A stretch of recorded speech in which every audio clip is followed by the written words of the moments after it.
안녕하세요. 공울반야 열애장 제22강 진행하겠습니다.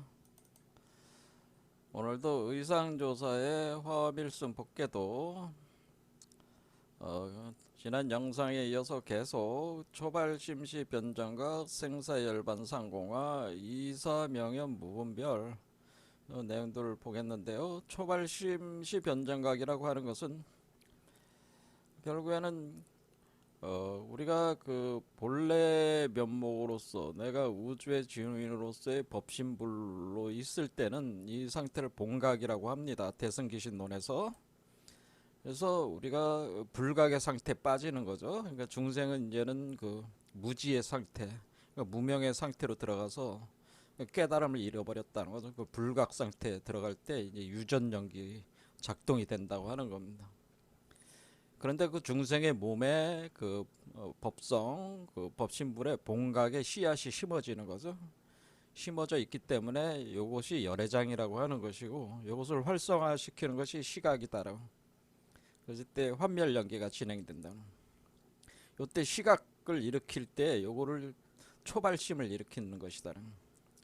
그래서 우리 몸속에 있는 열애장을 활성화시키는 것이 초발심이죠. 처음 그 땅속에 우리 인간이라는 그 진흙 몸속에 파묻혀 있는 연꽃의 씨앗을 활성화시킨다고 하는 겁니다. 그래서 연꽃이 이렇게 피어 올라나가는 걸로 이제 표현을 하는 거죠. 그럴 때 이렇게 본각에서 불각에서 시각으로 이렇게 한 바퀴 뚝 도는 게 이것이 반본환원하는 과정이라는, 팽창했다가 수렴해 나가는 본래의 자리로 돌아오는 무왕불복질이 가서 돌아오지 않는 것이 없다. 그러니까 우리가 중생이 된 자는 반드시 부처로 다시 돌아온다는 거죠. 중생은 부처가 중생이 되었기 때문에 그 중생이 된 부처는 다시 부처로 돌아간다고 하는 거예요. 이 메커니즘으로 여러분은 반드시 법신불의 경지를 성취하게 돼 있는데, 좀 더 빨리 여러분들이 도달을 하기 위해서는 초발심을 일으켜야 되네. 내가 부처가 돼야 되겠구나. 성불을 해야 되겠구나. 이런 마음을 일으켜야지 이 씨앗이 싹트기 시작한다는 겁니다. 그러면은 변정각, 그렇게 되면 우리 몸속에 이 씨앗이 자라가지고 이 나무, 우리 몸속에 있는 우주목을 타고 올라가가지고 이것이 열매를 맺게 되면은 그 열매가 바로 계속 진행이 돼서 열매가 그 원래 그 열반의 땅에 떨어지면은 그것이 바로 정각에 들어가는 거잖아. 바른 깨달음 열반 상태에 들어가는 거야. 이와 같이 되는 것이 생사 열반 상공화 현상. 그러니까 이 중생은 바로 생사의 세계에 있는 존재고, 이 법신불은 열반의 세계에 있는 존재니까 이 그 법신불이 중생이 되고 중생이 다시 법신불로 돌아가는 거니까 항상 열반은 생사를 지향하고 생사의 세계는 열반의 세계를 지향한다는. 그래서 다시 이것이 계속 진행이 되는데, 이 모든 메커니즘에 우리가 주인이 되는 게 목표라고 하는 거죠. 그러니까 기본적으로 모든 건 순환하는 구조로 돼 있다라고 말씀을 드렸고, 순환하는 구조라고 하는 것 자체가 윤회 구조라고 하는 거죠. 윤회 구조는 우주 구조상 필연적이에요. 단지 그 윤회적인 구조가 우리가 그것을 마음으로 이렇게 창조 소멸하는 그런 것인데, 우리가 그 비누 거품을 갖다가 뿜어가지고 노는 어린아이와 같은 마음을 가지고 뭐 마야 환상의 세계를 그 가지고 노는 장난감으로만 생각을 하면 우리가 편하게 갈 수가 있는데, 이 중생이라고 하는 존재들은 그 자신이 만들어낸 그 거품들이 진짜 세계인 줄 알고 거기에 갇혀버렸다고 하는 겁니다. 자, 그러니까 우리가 윤회는 존재를 하지는 거지만은 그것의 주인이 되느냐, 거기에 갇히느냐, 그 차이라고 하는 거죠. 그래서 윤회가 있다 없다 하는 논쟁 자체가 사실은 무의미한 논쟁이라고 하는 거죠. 그런데 오늘날 뭐 윤회는 없다고 하시는 분들을 보면은 어떻게 보면은 잘못된 가르침이죠. 이 구조 자체가 다 윤회 구조예요. 그러니까 가르치려면은 우리가 윤회를 벗어날 수 있고 윤회의 주인이 될 수 있다는 걸 가르쳐야지, 윤회가 없다 이렇게 가르치면은 그거는 문제가 많이 있겠습니다. 불법을 제대로 모르시는 거 아니냐, 전 그런 생각을 하게 됩니다. 그래서 어떤 분은 뭐 감나무에 꽃이 죽은 감나무에 꽃이 피지 않는다는 걸로 윤회를 부정하시는 분이 있는데,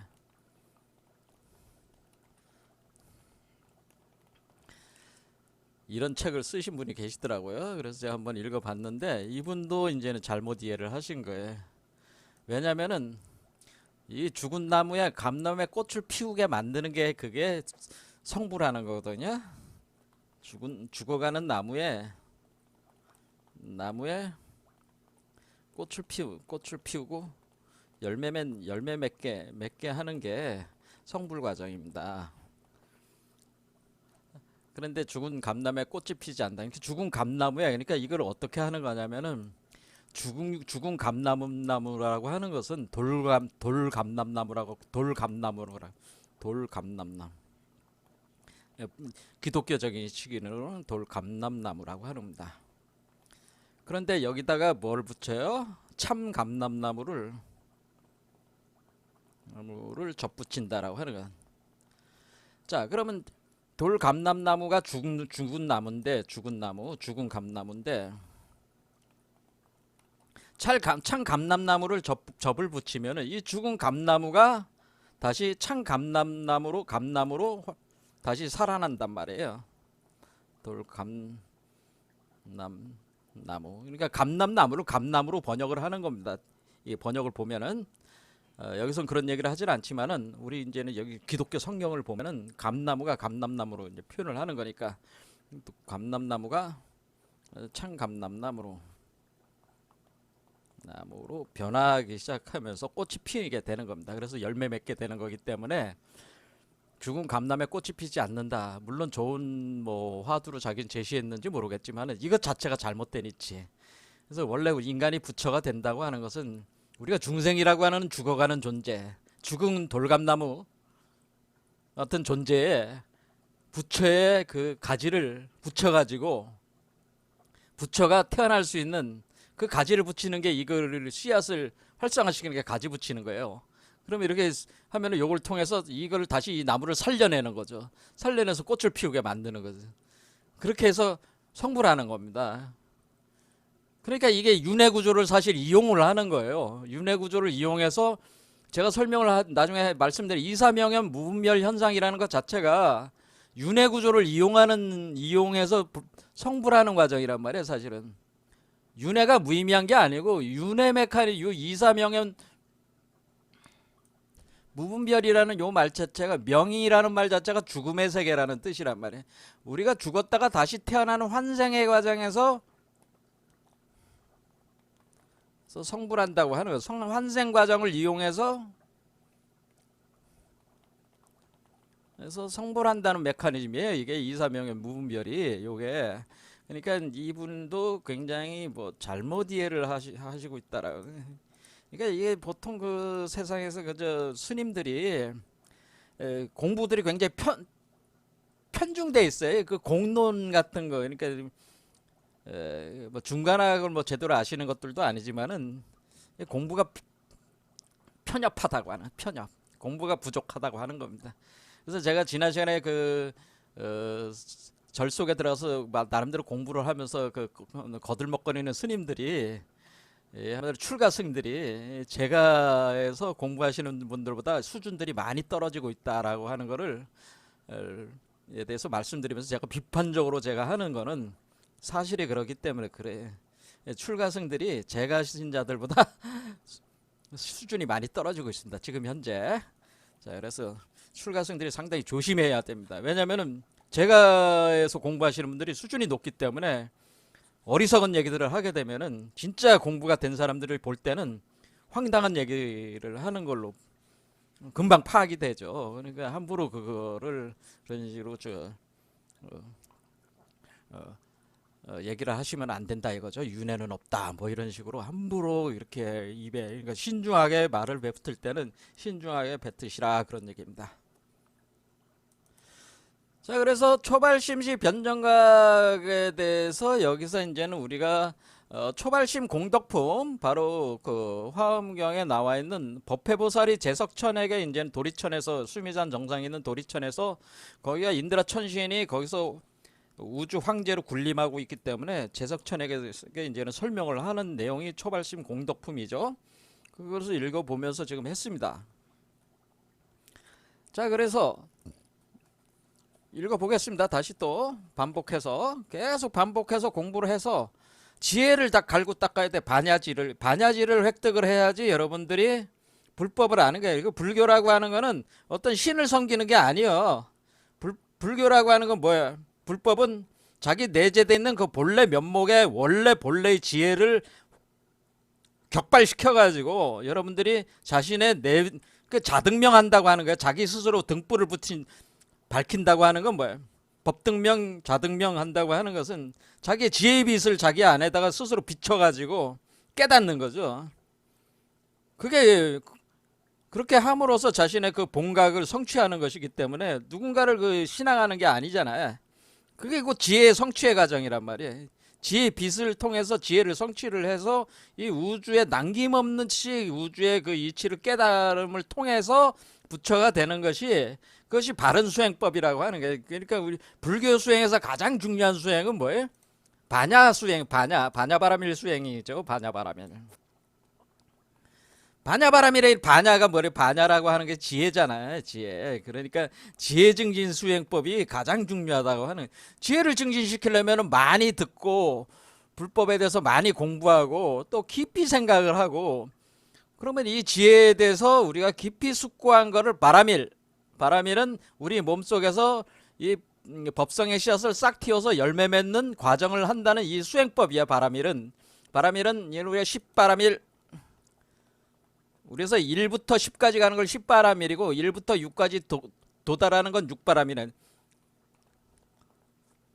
그래서 6바라밀, 그래서 10바라밀 또는 6바라밀 하는데 6바라밀이라는 말을 많이 쓰는 거는 왜 그러냐면은 우리 중생은 일단은 중생의 요 틀을 벗어나야 되니까 6바라밀을 해야 되는 거죠. 그럼 7, 8, 9, 10은 어디에? 요 벗어난 이후에가 7, 8, 9, 10이니까 6바라밀을 일단은 우리 목전에 있는 당면 과제 아니에요. 그래서 6바라밀을 수행을 하는 거지. 그런데 이거를 하려면 뭐예요? 이 성장 과정 자체가 제가 뭐라 그러지? 이 두 개의 수레바퀴로 가는 건데 이것이 나무라고 그랬죠. 제 나무로 볼 때. 요 두 개의 나무가 서로 꼬여 올라가는데 하나는 지혜의 나무고 하나는 생명의 나무, 자비의 나무다. 그러면은 이 두 개의 나무가 꼬여 올라가는. 하나는 지혜의 나무, 하나는 복덕의 나무야. 생명의 나무. 그러니까 이것이 지혜의 나무와 생명의 나무니까 지혜의 증진에 따라 가지고 여러분이 깨닫는 거기 때문에 지혜가 굉장히 중요한 거죠. 그러니까 많이 듣고 많이 깊이 생각을 해야 된다라고 하는 겁니다. 그래서 일단 교학에 깊이 이해를 해야 돼. 그러니까 석가모니께서 뿐만 아니라 그 석가모니께서 가르친 가르침들이 계속 심화하고 확장되어 왔기 때문에 그 전반적인 것들을 위대한 그 현자들이 있었단 말이야. 불교에 그 석가모니 이후로도 그분들이 쓴 다양한 경률장이라고 그러죠. 3장이라고 하는 거죠. 3장 12부라고 하잖아요. 거기에 대해서 논서나 뭐 교학에 대해서 철저하게 이해를 하고 나서 바라밀이라는 구체적 수행법을 해야지 이것이 달성할 수 있다. 그러니까 여기서 핵심은 지혜력 증장이 제일 중요하다. 뭐 앉아가지고 명상하는 게 중요한 게 아니고 일단 갈 길을 알아야지 방향을 알고 미로를 어떻게 빠져나가는지 머릿속에 그려야지 그릴 수 있어야지 이걸 수행을 하는 거지 무작정 앉아가지고 명상한다고 되는 게 아니다라는 거죠. 자, 그래서 기본적인 지혜는 얻으셔야 된다 그런 얘기입니다. 자, 그래서 오늘도 저하고 계속 공부하는 건 뭐예요? 지혜력을 증진시키는 공부를 계속하는 거예요. 우리 자신이 이 이치를 알아야 돼. 이치를 알아야 되는데 이 이치를 아는 게 제일 중요한 게 제가 그 우주에 대해서 그 이치를 아는 게 중요하다 그랬죠. 우주론에서 시작하잖아요. 이 화엄경 자체가. 그러니까 우주에 대한 이치를 모르면은 인간 자체가 소우주기 때문에 법신불의 세계는 대우주고 중생의 세계는 소우주란 말이야. 그러니까 대우주나 소우주나 구조 자체가 같은데 이 우주에 대해서 알아야지 어떻게 변화를 할 것인가에 대한 걸 감이 잡히지 않겠어요? 그러니까 굉장히 심오한 얘기들을 우리가 파악을 해야 된다는. 자, 보겠습니다. 또 읽어보겠습니다. 계속 반복해서 읽고 생각하고 제가 여러분들한테 권하는 것은 계속 공부를 하고 생각하고 사유하고 깊이 이렇게 그런 게 화두예요. 화두가 뭐 특별한 뭐 이렇게 누군가 이게 주는 게 화두가 아니고 여러분들이 진짜 마음에 의심이 생기는 문제들, 아 이게 뭐냐라는 거에 대한 스스로 자신이 가지고 있는 문제들이 있어요. 그런 게 화두가 되는 겁니다. 진짜 화두입니다. 그게 누가 화두는 주지 않아도 스스로 자기에게 주어진 화두들이 있다고 저는 봅니다. 모든 대부분의 이런 길을 가려고 하시는 분들에게는 자기가 가지고 있는 이 우리 그 세계라든가 자기의 삶에 있어서 깊은 의문들이 있어요. 그런 것들이 화두가 되는 겁니다. 그걸 근거로 삼아서 공부를 하는 거죠. 자, 계속 이렇게 공부를 해야 됩니다. 또 더럽혀진 세계는 곧 깨끗한 세계임을 알고 깨끗한 세계는 곧 더럽혀진 세계임을 알며, 그래서 이것은 곧 예토적 정토라고 했죠. 예토, 더러운 땅은 예토, 깨끗한 땅은 정토다. 예토가 곧 정토고, 즉 정토, 그 다음에 번뇌 즉 보리. 그렇죠. 번뇌 즉 보리라고 했죠. 번뇌라고 하는 것은 번뇌 망상, 보리는 뭐예요? 깨달음을 표현해 주니까 번뇌 즉 보리, 생사 즉 열반. 이게 다 같은 계통의 얘기죠. 그다음에 중생 즉 부처다라는.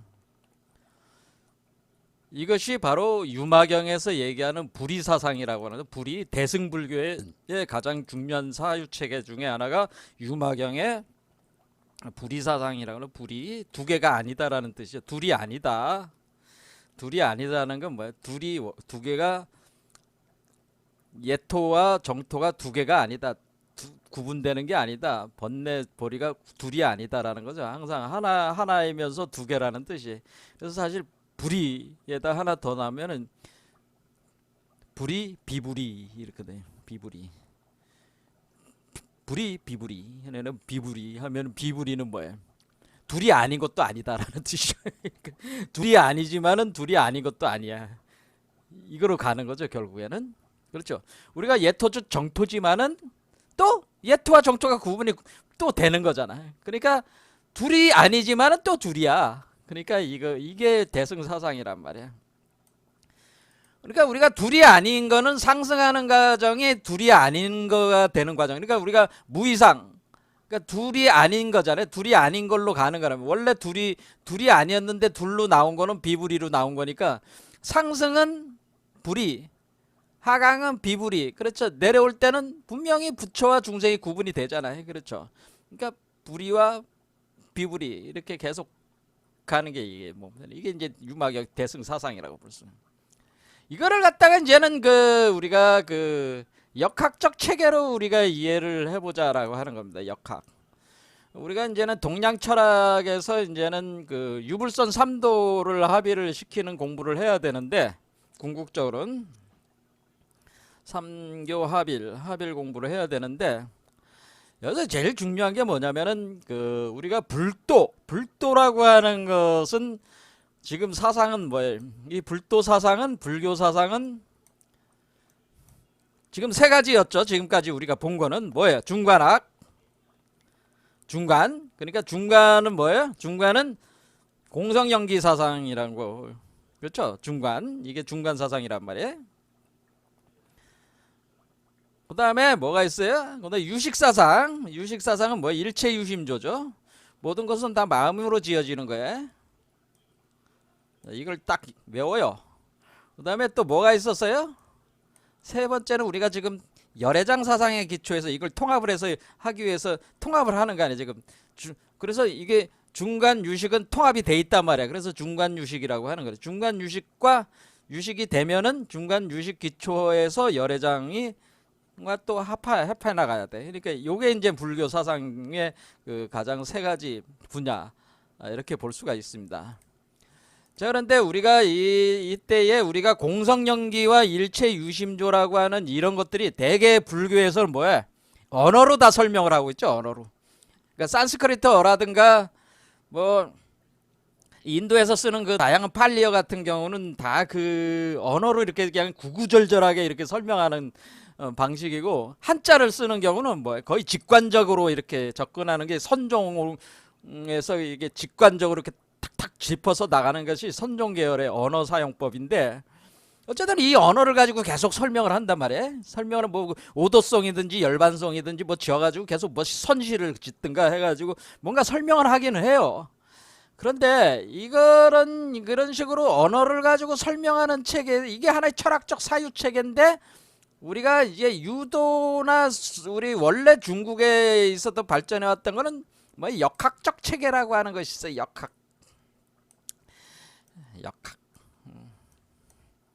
그래서 궁극적으로 우리가 이제는 유불선 3도 합일은 역학으로 우리가 이것을 불교의 이런 중간 유식과 열애장 사상을 역학적 체계로 설명 가능해야지 된다는 설명 가능해야지 이 유불선 3교 합일이 된다, 그런 얘기입니다. 그래서 오늘 잠깐 그 얘기를 하려고 하는 겁니다.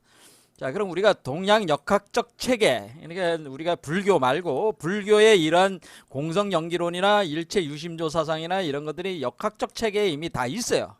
그래서 이거를 어떻게 이해를 할 것인가 한번 보겠습니다. 간단하게. 뭐 깊이 역학을 공부하려는 건 아니니까. 자, 역학은 우리가 그 오늘 할 거는 세 개만 알면 돼. 세 개. 그러니까 삼역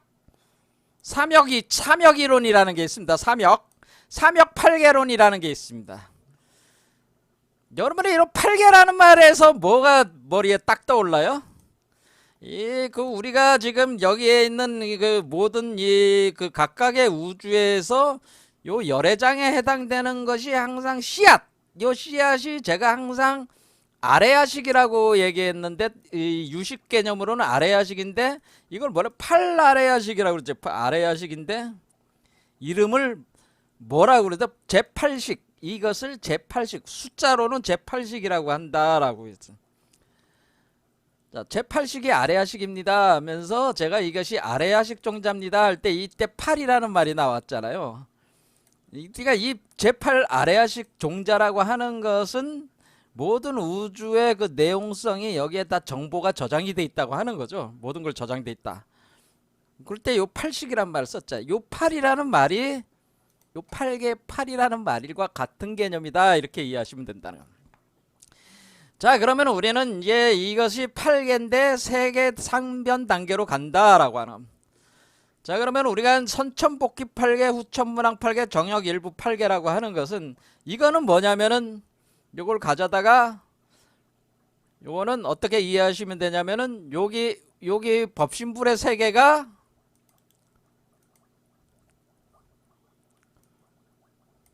이렇게 돼가지고 이렇게 하강해 올 때, 그렇죠? 하강해 오는 요 과정이 선천복귀 8개로 그려지는 거예요. 그러면 이 사람에게서 작용될 때는 후천문항 8개가 작용되는. 자, 이 사람은 뭐라고요? 후천문항 8개. 이 사람은 후천문항 8개입니다. 자, 그럼 우리는 백그라운드에서 시작할 때 원래 이 공성연기, 우리가 공성연기라고 하는 애초에 이 무이상의 세계에서 하나였던 그 씨앗이 연기에 의해서 발동이 되면서 이렇게 전개를 할 때 이 가운데가 뻥 뚫려 공이잖아요. 이 공 안에서 잘 보면은 요 그림이 요게 비어 있잖아요. 뻥 뚫려서 여기에 숫자가 아무것도 없어. 공이죠, 공. 근데 얘를 보면은 뭐야? 얘는 숫자가 가운데가 5가 있잖아요. 그렇죠? 이게 틀린 거죠. 자, 이렇게 볼 때 여기가 숫자가 0이야. 0인데, 그러니까 공이죠. 이것 자체가 공인데, 잘 보시면은 요 건괴의 세계와 요거는 곤괴인데 어때요? 요거는 세 개가 딱 막혀 있고 요거는 가운데가 다 뻥뻥 뚫려 있잖아요. 근데 요거야 요거 서로 마주 보는 걸 잘 보시라 이게야. 그럼 요거는 그러니까 이건 안에서 밖으로 그어 나간 겁니다. 그러니까 요 맨 위에 있는 게 요거를 얘기해. 요 맨 위에 있는 거가 대응이 되는 거예요. 그럼 얘는 음요야, 얘는 양요죠. 그럼 얘는 양요인데 얘는 음요고, 얘는 양요인데 음요야. 그러면 요거와 요걸 구분해 보면 어때요? 아, 얘는 양요인데 얘는 음요, 얘는 음요인데 얘는 양요. 뭐야? 대칭관계라는 걸 알 수 있죠? 대칭관계. 아, 이거 대칭관계구나. 뭐야? 항상 요 두 개는 대칭관계가 되면서 이것이 어머니, 아니 아버지, 어머니, 큰아들, 그러니까 이게 뭐 큰아들의 부인 그런 개념이에요.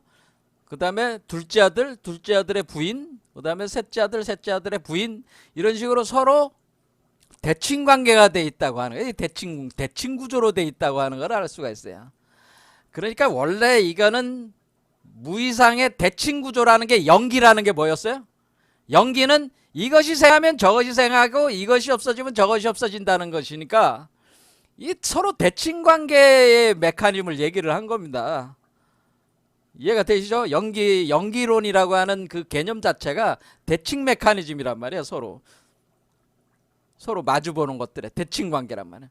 거기에서 시작을 한 거란 말이에요. 이게 그러면 우리가 여기서 처음 시작할 때 여기서 원래 공에서 시작해가지고 이게 쭉 전개가 되면서 이 대칭 구조에서 진행이 되다가 대칭이 깨집니다. 대칭이 깨졌어. 우리가 중생의 세계로 들어올 때 대칭이 깨져.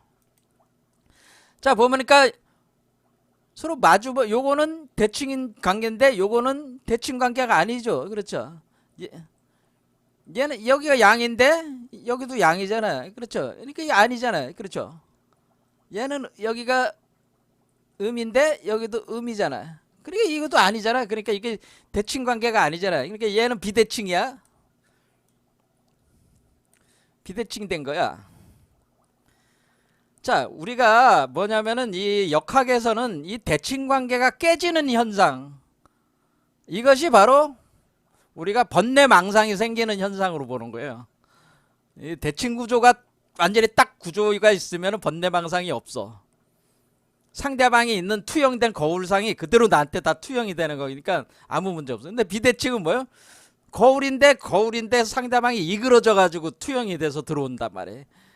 그럼 이건 비대칭이란 말이에요. 이렇게 대칭이 비대칭으로 변하는 거는 이거를 우리가 본래 이 역학적으로 이렇게 대칭 세계가 비대칭 세계로 들어오는 것이 역학적 체계에서 뭐예요? 이것이 선천세계가 선천세계의 성공 연기 체계에서 선천세계가 선천세계. 그러니까 우리가 이게 법신불의 세계는 선천세계야. 이 보신불, 여기 화신불 요 세계와 함께. 그리고 들어오면은 여기가 이 중생의 세계는 지금 후천세계란 말이에요. 우리가 살고 있는 후천세계. 이렇게 될 때 우리는 대칭 관계가 무너져가지고 들어왔다는 걸 알 수 있어요. 그러니까 거울에 있어서 거울이 깨졌다는 의미도 되지만은 거울에 먼지들이 껴가지고 잘 안 보인다 그런 개념이 되는 거예요. 불교적으로 설명을 할 때 거울이 깨끗하지 않다, 거울에 먼지를 닦아야 된다, 이런 얘기 주장들이 나오는 거라고.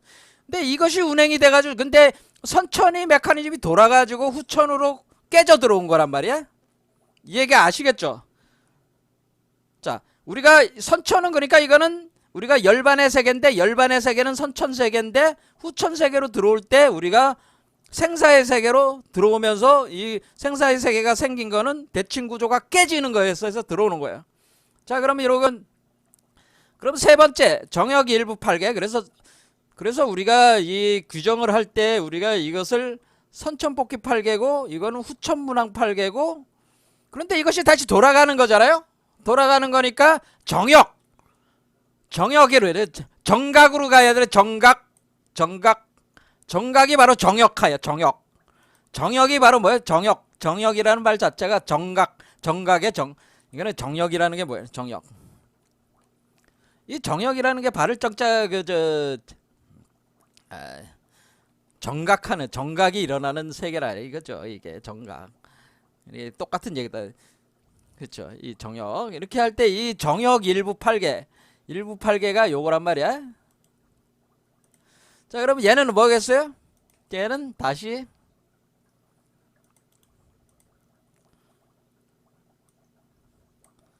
어떻게 돼?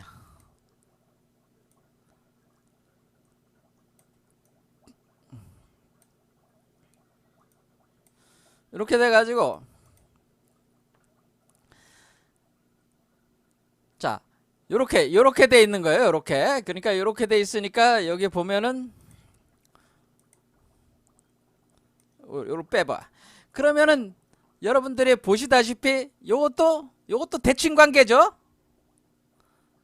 이게 음요인데 얘는 양요인데 얘는 음요. 근데 얘는 밖에서 안으로 들어오는 거예요.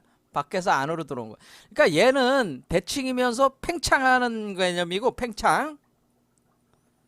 얘는 팽창한다는 건 뭐냐면 대칭 관계에서 팽창이 되는 거는 안에서 밖으로 그어 나간다는 거야. 효를 그을 때 맨 아래부터 긋는데 하나 둘 셋 이렇게 안에서 밖으로 그어 나간다는 뜻이에요. 이렇게 이건 방향이 안에서 밖으로 그어 나가는, 그렇죠? 이렇게 안에서 밖으로 확장되는 개념이란 말이야. 이게 이해가 되시죠? 이렇게 안에서 밖으로 팽창하는 개념으로 이 궤들을 그렸단 말이에요.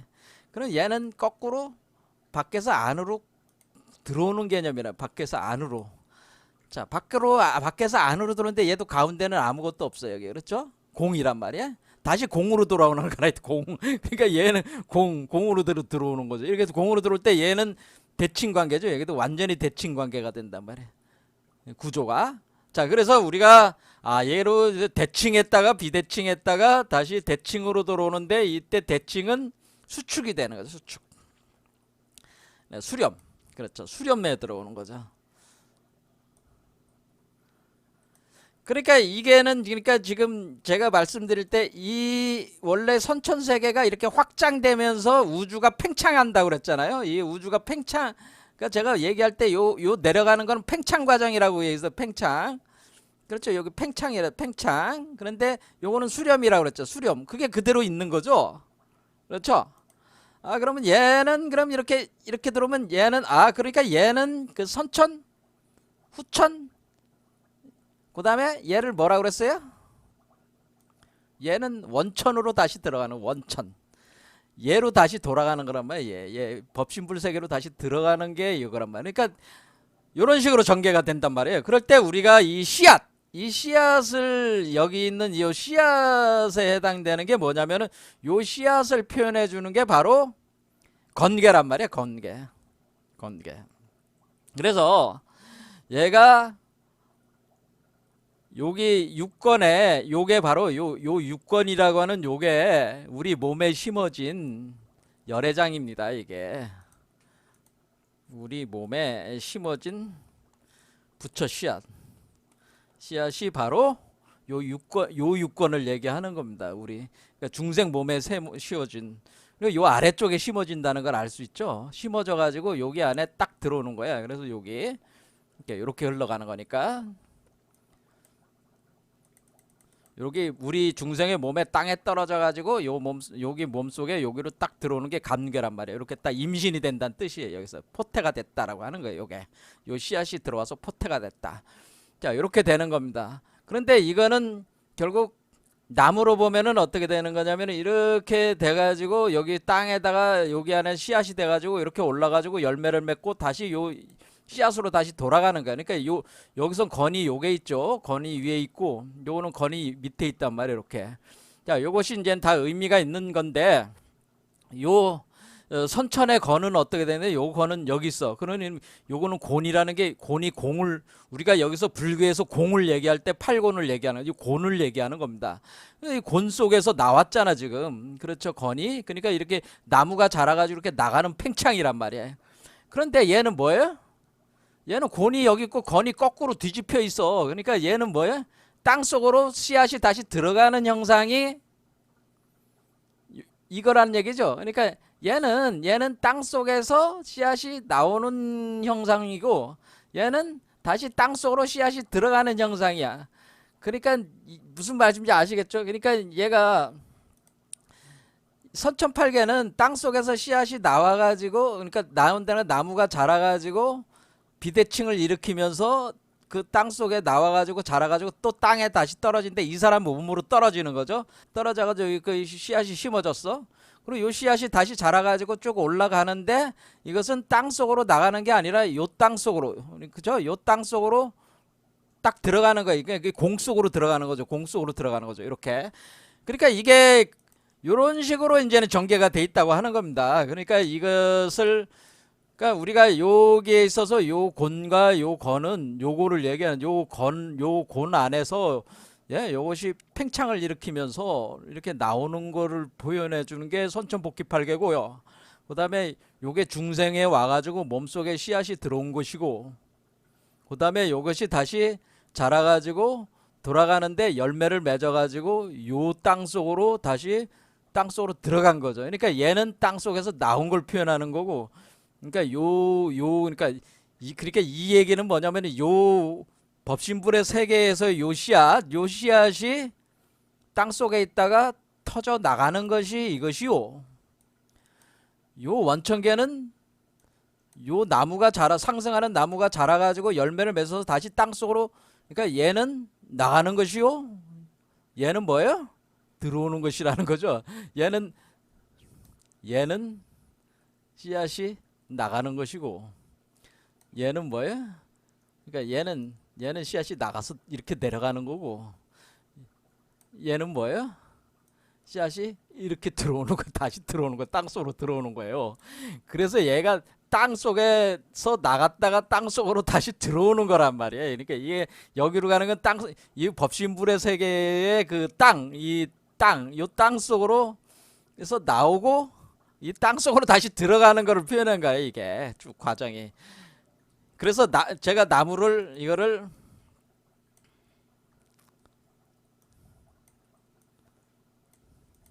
왜 이렇게 요거를 뭐라 그래서 이렇게 요건 요런 식이고 요렇게 내려오는 거고 요게.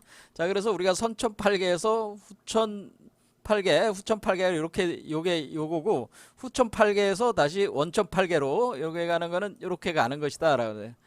그렇죠? 이렇게 되는 거라고 그랬죠. 이렇게. 자, 이렇게 이런 구조면 이해가 되시겠죠? 그러니까 우리가 그런데 지금 중국에서는 여기 선천팔계와 문왕팔계까지만 알았단 말이야. 이걸 누가 걷다고요? 이거를 그 김일부 선생께서 우리 그으신 거란 말이야, 이게. 그래서 정역 일부 팔계는, 그러니까 우리가 김일부 선생이 얼마나 위대한 분이시냐라는 걸 또 알 수가 있는 거죠. 이게 중국 쪽에서는 요거까지만 알았는데 우리 몸속에, 그러니까 중국에서는 뭐를 알 수 있는 거예요? 원래 이게 선천세계 그 세계가 작동을 해가지고 후천세계의 그 선천세계의 부처의 세계가 작동을 해가지고 중생의 세계를 만드는 거죠. 그러니까 여기서 보면 생사열반 상공하에서 열반 세계에서 생사의 세계로 들어오는 것이 요게 확장 단계죠. 그렇게 해서 이 열반 세계에 있었던 씨앗이 중생의 몸에 다시 여기서 뿌려지는 것이 이것이 이렇게 내려오는 거잖아요. 여기까지만 알았다면, 그래서 이게 열애장이 심어지는 것까지만 요걸 아는 거란 말이야. 그런데 뭘 아는 게, 우리 저기 일부 선생께서는 뭐를 하신 거예요? 우리 중생의 몸에서 이것이 자라가지고 열매를 맺어서 다시 원래 그 원천, 그렇죠, 여기 시작한, 그렇죠, 원래 그 지점으로 다시 돌아간다고 하는 요거를 밝혀내신 거죠. 그러니까 요 과정을 밝혀내신 거란 말이에요, 완전하게. 그러니까 이 세계의 도가 이렇게 그 상호작용하면서 돌아가는 걸로 지금 이 생사열반 상공하와 이 초발심 메커니즘을 이해할 수가 있는 거고, 요 씨앗이 결국 요게 이제 팔 아래야식 씨앗이 되는데, 열애장 씨앗이 되는데, 이 씨앗이 바로 건계에 해당되는 것이다라고 제가 얘기했습니다. 건계. 건계, 여기는 10건으로 표현되어 있고 여기는 1건으로 표현되어 있고 얘는 6건으로 표현되는 요게 바로 씨앗이란 말이에요. 씨앗이. 이해가 되시죠? 자, 이런 식으로 해서 이제는 운영이 되는 이 메커니즘이 이렇게 되는데 역학적으로 이렇게 설명할 수가 있습니다. 이게. 그런데 우리가 여기서 봐서 알겠지만 대칭 관계에서 팽창을 했다가 대칭이 깨지면서 중생의 세계가 생긴 거예요. 그다음 대칭이 깨졌다가 다시 대칭이 복구가 되면서 수렴으로 돌아가는 그것이 수축 과정이라고 하는 거죠. 그러니까 여기서 핵심은 뭐야? 대칭이었다 비대칭으로 갔다 비대칭이 곧 대칭으로 다시 돌아오는 과정이에요. 그래서 우리가 어떤 번뇌망상 세계는 비대칭의 세계라는 걸 알 수가 있어요. 번뇌망상은 비대칭, 예, 세계요. 그리고 청정한 세계는 대칭의 세계. 그러니까 우리가 그걸 물리적인 구조로 얘기하자면은 대칭은 대칭 세계는 청정 세계요. 비대칭 세계는 번뇌 세계라는 의미예요. 이게 이 구조의 의미로 보면은 자, 이런 개념입니다. 자, 그래서 우리가 비대칭이 생기게 되면은 시간성이 발동을 해가지고 어떤 시간의 차이에 의해 가지고 우리가 어떤 일체 유심조 해가지고 마음을 이렇게 생겼을지라도 그 성취되는 시간의 차이가 생길 수밖에 없단 말이에요. 시간 대칭이 무너지고 우리가 대칭을 볼 때 물리학적으로는 공간 대칭, 시간 대칭, 회전 대칭이라는 게 있어요. 이런 것들이 이런 것까지 뭐 상세하게 설명할 드릴 수는 없지만은 이 대칭 구조들이 다 무너질 때는 시공간들이 이제는 생성이 되는 우리 그 현실 세계, 중생이 사는 세계가 만들어지면서 시간이라는 것이 출현을 해가지고 작동을 하고 있기 때문에 우리가 무엇인가 일체 유심조로 내가 생각한 것이 바로 이루어지는 게 아니고 어떤 시간성을 가지고 이것이 구현돼 나간다고 하는 거예요. 왜냐하면 시간 대칭이 깨졌으니까 바로 일어나는 게 아니고 시간 대칭이 그 비대칭된 그 상태를 이렇게 그거를 이렇게 틀로 이렇게 찾아가면서 이렇게 구현해 나가는 과정이 필요하기 때문에 이런 게 이제는 여기서 이제는 구현되는 데 있어서는 차이가 있다고 하는 겁니다. 이게 아무튼 이렇게 그 개념을 잡으시면 돼요. 자, 그러면은 이거를 자, 그러면 우리는 선천세계는 원래 선천세계는 대칭 세계인데 깨끗한 세계인데 비대칭으로 왔으니까 더럽혀진 세계야. 근데 이 더럽혀진 세계가 다시 깨끗한 세계로 가니까 그렇죠. 더럽혀진 세계가 깨끗한 세계로 가는 거잖아요. 그러니까 깨끗한 세계가 대칭이 비대칭, 비대칭이 대칭. 그렇죠. 이렇게 돌아가는 거니까 대칭이 깨끗한 세계가 비대칭, 더러운 세계가 되고 비대칭이 대칭, 깨끗한 세계로 다시 돌아간다. 그렇죠? 그렇게 이래 돌아간단 말이에요. 이게 바로 더럽혀진 세계는 그 깨끗한 세계물, 깨끗한 세계는 그 더럽혀진 세계를 알며 하는데 이 우주적 메커니즘 운동 구조가 이렇게 있다고 하는 거죠. 이게 제가 드리는 말씀은 이거를 알아야 되는데 그리고 그 가운데가 공이잖아. 얘도 공 비어 있잖아요. 얘도 공이야. 가운데가 공. 그런데 공인 공인데 여기 이건 하늘에서 불이 타가지고 7이라는 거 빛으로 방출되고 있는 거예요. 그러니까 여기는 그 가운데가 불이 활활 타오르면서 우주 등대와 같은 모습을 표현해 준 거예요. 요게. 자, 그거 가지고 뭐 상세하게 또 계속 설명하면 역학 강의가 돼서 복잡해지니까 나중에 뭐 일부 정역 뭐 강의를 또 할 때 설명할 때도 있을지도 모르겠습니다. 어쨌든 우리는 이 역학적 체계와 동양 역학적 체계와 불교의 이 공성 성공 연기, 그다음에 이 그 일체 유심조. 그래서 이걸 가지고 이제는 소강절이라는 사람이 뭐를 얘기를 하게 되냐면은 선천역학이라는 걸 이제 다시 얘기를 하게 되는 겁니다. 선천역학. 선천역학의 선천심학이라는 걸 얘기하는. 자, 그러니까 우리는 애초에 이 선천세계의 심, 마음이 선천의 심이 후천의 현상계를 만들었다. 청정한 세계가 번뇌의 세계를 만들었다고 하는 거죠. 이게 선천심학이란 말이에요.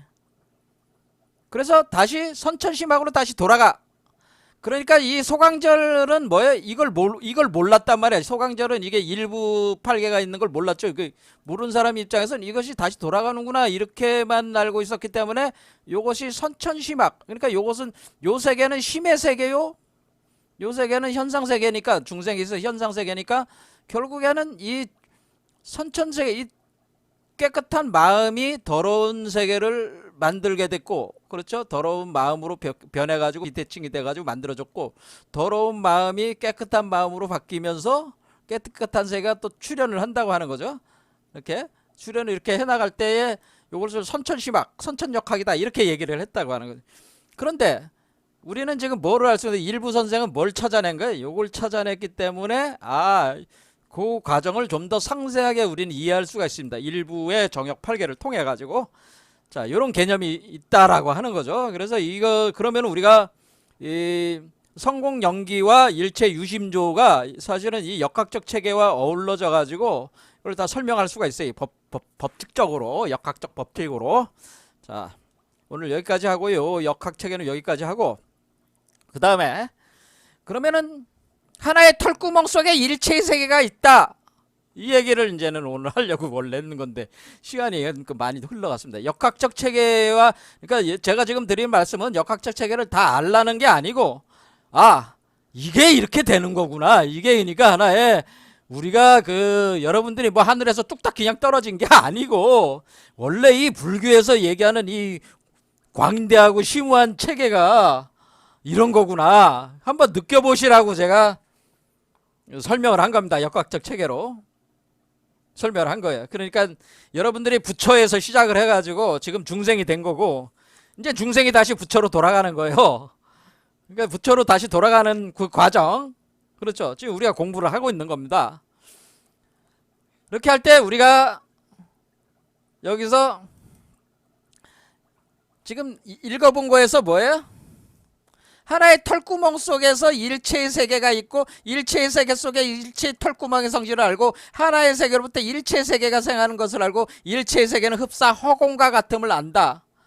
또 일념 사이에 일체의 세계를 낱낱이 알고자 하기 때문에 보살은 위없는 궁극에 깨달음하여 마음을 일으키는 것입니다. 이렇게 뭐냐면은 털구멍 우주에 대해서 이제 얘기를 하는 거예요. 털구멍 우주.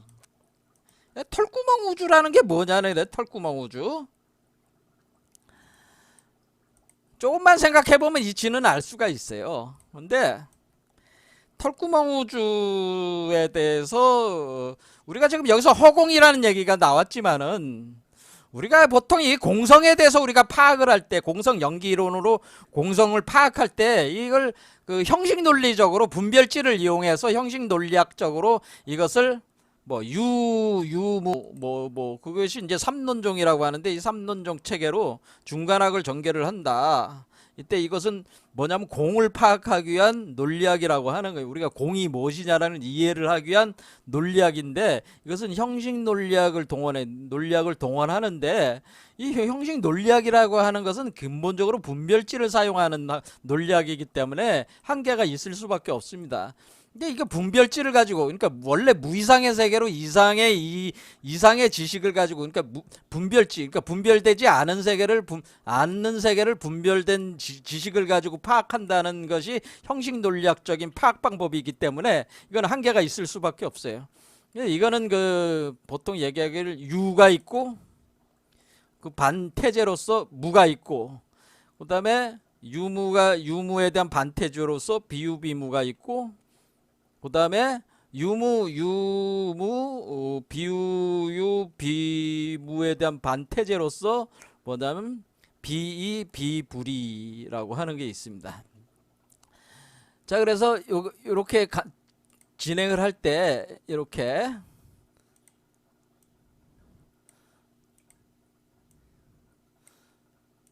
자, 요게 이제 삼론종 개념이다 이렇게 이해하시면 되는데, 어떻게 논리학적으로 들어갈 때 논리적으로, 야, 유의 세계에 너 집착해 있지, 무의 세계가 있어, 무상법을 닦아. 이게 이제 석가모니가 세상 사람들을 가리킬 때, 중생들을 가리킬 때, 야, 무에 네가 있다고 하는 그거는 잘못된 생각이니까 너는 없는 거야. 무상이야.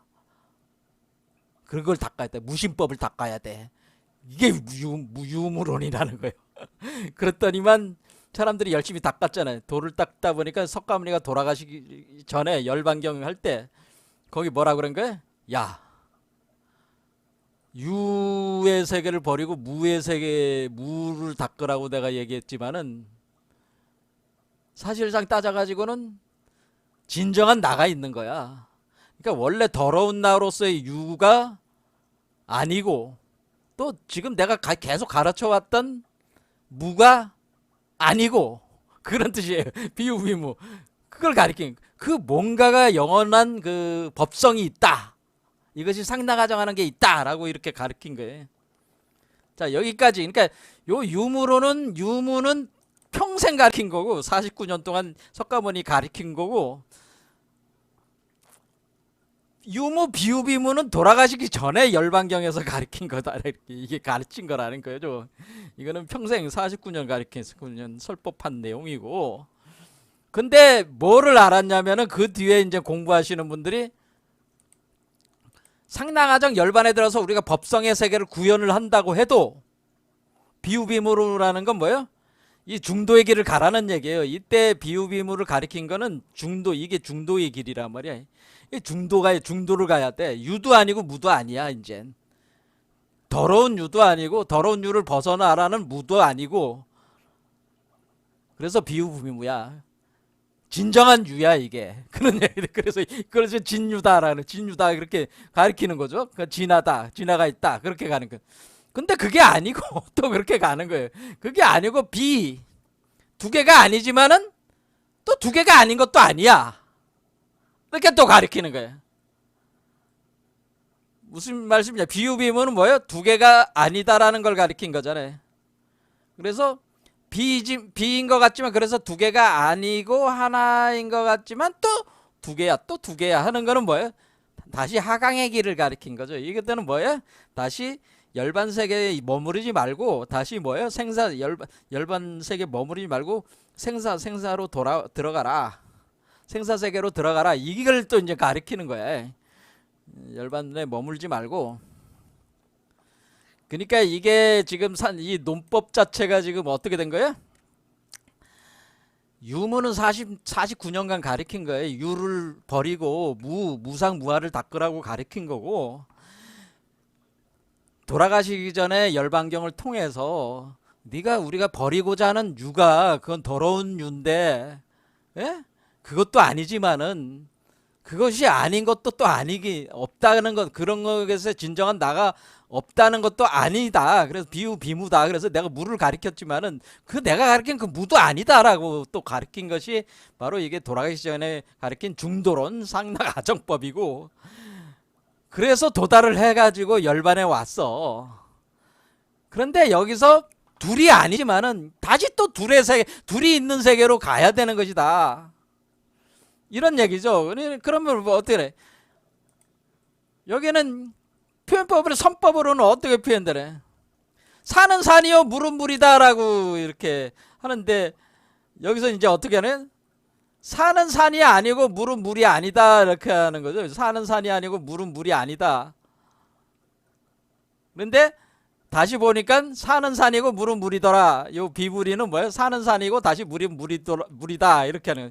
그러니까 여기 처음에는 산은 산이고 물은 물이다. 유도 있고 무도 있는데 우리 무로 간다 이런 뜻이고, 예? 유무가 있는 산은 산이 아니고 물은 물이 아니다. 이렇게 가리키는 거는 요 두 번째 단계겠죠. 산은 산이 아니고 물은 물이 아니야. 이것이 요 단계고. 근데 다시 해보니까 비불이가 되니까 산이고 다시 물은 물이다. 다시 또 그렇게 가는 거라는 거지. 자, 이런 식으로 가는 것이 뭐예요? 산은 산이요, 물은 물이요. 산은 산이 아니요, 물은 물이 아니요. 이렇게 갔다가 산은 산이요, 물은 물이요. 다시 돌아온다. 근데 그 돌아온 것이 같은 돌아옴이 아니죠. 그렇죠? 그 한 번 올 때 산은 산이요, 산이 아니고 물은 물이 아니다라는 걸 열반에 다 갖고 나서 다시 돌아오니까 산은 산이요, 물은 물이다라고 하는 중생의 세계로 다시 들어가야 되니까 산은 산이요, 물은 물이다로 다시 돌아온 거일 뿐이지. 그렇죠? 중생의 세계에서 나가서 부처가 됐다가 부처의 세계에서 다시 중생의 세계로 구제를, 자비를 베풀어 들어올 때는 다시 산은 산이고 물은 물이다로 다시 와야 되잖아. 그런 식으로 선법을 하시는 분들은 그런 식으로 개송을 쓴다. 이게 그 쓰는 방식이 이런 형식 논리학 분별지를 가지고 이런 이치를 설명을 해야 되니까 이런 식으로 자꾸 논법을 쓰는 거예요. 그러니까 이 논리에서 벗어나지 않는 거야. 이게 이제 이걸 가지고 이제 사구계라고 하는 거야. 이걸 사구계라고 하는. 사구계는 뭐예요? 무, 무, 비유, 비무, 비비불이. 이렇게 네 개. 유 하나, 무 둘, 비유, 비무 셋, 비비불이. 이렇게 사구계를 가지고 이 이치를 설명하는데, 이 사구계를 가지고 이치를 설명하는 건 뭐예요? 형식 논리학이다. 그래서 분별지를 써가지고 이게 설명해야 하니까 부정하는 거다. 계속 부정법으로 그러니까 이 형식 논리를 부정적인 방식으로 쓴다는 거죠. 형식 논리학을 부정적으로 방식으로 활용을 해가지고 부정하는 거지. 이전의 단계를 계속 부정하는, 유무 단계를 부정하는 게 유무 비유 비무 단계고, 유무 비유 비무 단계를 부정하는 게 유무 비유 비무 비비무리 단계라는 거죠. 이렇게 이게 사국의 이게 사국이다. 이런 게 이게 이치를 밝혀내는 이게 사국의 개념이다라는, 이런 식으로 해서 이런 논법으로, 사국의 논법으로 이렇게 하는 것 역시 따지고 보면 형식 논리학이란 말이야. 그래서 이것을 형식 부정 논리학이라고 이렇게 이름 붙일 수 있다라고 하는 거죠. 부정 논리학이지만 이거는 왜 형식 부정 논리학이냐면, 이건 분별지를 가지고 파악하는 방식이다라는. 어쨌든 간에 이거는 분별지를 가지고 이치를 파악하는 방식이에요. 그렇죠? 이렇게 파악하는 방식이었단 말이야. 그런데 우리가 이제는 논리로 이렇게 어떤 거를 이렇게 그런 세계를 파악할 때, 여기서 공이라고 하는 것도 무를 공으로 바꿔놓으면 되는데, 문제는 뭐냐면 이렇게 분별지를 가지고 파악하려는 그 대상은 사실은 형식 논리학적인 체계가 아니고 연기 논리적 체계, 연기 논리학이라는 게 아직 제대로 잡혀있지 않기 때문에 형식 논리를 쓴 것이다 라고 하는, 제가 드린 말씀은 그겁니다. 연기 논리학 이전에 형식 논리학을 일단 한 단계 혁파한 논리학은 바로 변증 논리학이라는 게 있습니다. 변증 논리학. 자, 이 변증 논리학을 쓴 대표적인 사람이 바로 헤겔하고 마르크스라는 사람, 변증법 논리학. 그런데 석가모니가 가리킨 거는 연기 논리학이에요. 사실은 연기법을 가리킨 거란 말이에요. 연기법은 형식 논리학으로, 형식 논리학 체계로 파악할 수 없단 말이야. 이런 부정적인 방식으로도, 이런 형식 논리학 분별지를 가진 이런 형식 부정 논리학으로도 연기 논리학적 개념을 파악할 수가 없어요. 왜냐면은 봤잖아요. 여기가 대칭 관계잖아. 항상 요거를 얘기를 하려면 항상 대칭이 동시에 발생하거나 동시에 죽거나 그런 상호 관계가 항상 따라오기 때문에, 모든 관계가 다 모든 그 개념들이 서로 상호 관계성 속에서 전체적으로 통짜로 그냥 움직이기 때문에, 우리가 형식 논리의 가장 뚜렷한 게 뉴턴 역학 같은 게 그런 건데, 어떤 결정론적 인과론으로 설명할 수밖에 없는데, 지금 석가모니가 가리킨 거는 결정론적 인과론이 아니란 말이야. 그러니까 우리가 어떤 윤회에 있어서 우리가 업이 있다고 해가지고 윤회에 갇혔다고 해서 계속 윤회에 갇히는 게 아니고 벗어날 수 있는 거잖아요. 그렇죠? 그러니까 이게 우리가 알고 있는 형식 논리학적 결정론적 인과론적 세계를 얘기하는 게 아니고, 사실 비결정론적 인과론적 세계를 얘기를 하는 거기 때문에 연기 논리학, 이거 파악하기 어렵다 이게. 근데 어쨌든 간에 이게 지금 형식 논리학을 가지고 우리가 공이라든가 이런 것도 계속 설명을 해왔다 이게야. 그런데 우리가 이런 관념으로는 우리가 공을 파악하는 것보다는, 제가 뭐라고 그런 거예요? 공이라고 하는 것은 우주 구조로 파악을 해야지 우리가 정확하게 이해를 하지, 이런 논리학적 방식으로 우리가 파악하는 거는 굉장히 어려워진다라고는, 논리학을 일단 접어라 라고 하는 겁니다. 그러니까 지금 우리가 한국에서 이제 중간학을 강의하시는 분이라든가 전 세계적으로 이제 중간학을 이제 설명하시는 분들은 다 이 형식 논리학을 가지고 다 얘기하는데, 이것은 논리학은 뭐예요? 관념론이, 관념 철학이 돼버렸네. 관념 철학으로 전락해가지고 공이라고 하는 것을 관념, 머릿속으로만 그냥 그리는 거지, 그게 자기가 몸에 실제로 있다는 사실을 모른단 말이야. 이해가 되시죠? 그러니까 우리가 우주론이라고 하는 것은, 우주라고 하는 거는 실제란 말이에요. 우리는 소우주체란 말이에요. 소우주 안에 공이 있어, 워몰이. 근데 그걸 논리학으로만 계속 이렇게 하면은, 논리학 관념으로 빠져도 그 실체를 모르고 그냥 끝나버린다 이거예요. 그러니까 사실 기존의 중간 논리학이라는 논리학 관념 형식 논리를 가지고는 이런 삼론종적 논리학을 가지고 공을 인식 파악하려고 하는 방식을 통짜로 버려라, 저는 그렇게 얘기를 하는 겁니다. 그리고 우주 구조를 다시 보자라거든요. 우리가 이 8개상의 우주 구조, 또는 앞으로 지금 제가 오늘 원래 얘기하려고 했던 이 끈이론, 촉끈이론이 얘기하는 것들. 그러니까 이것이 이제 우주론하고 이제 연계되는데 이것이 바로 털구멍 우주론하고 이것이 바로 연계되는 내용들입니다. 요거를 다시 그럼 털구멍 우주가 뭐냐? 현대 우주 물리학으로 이걸 파악해 보자.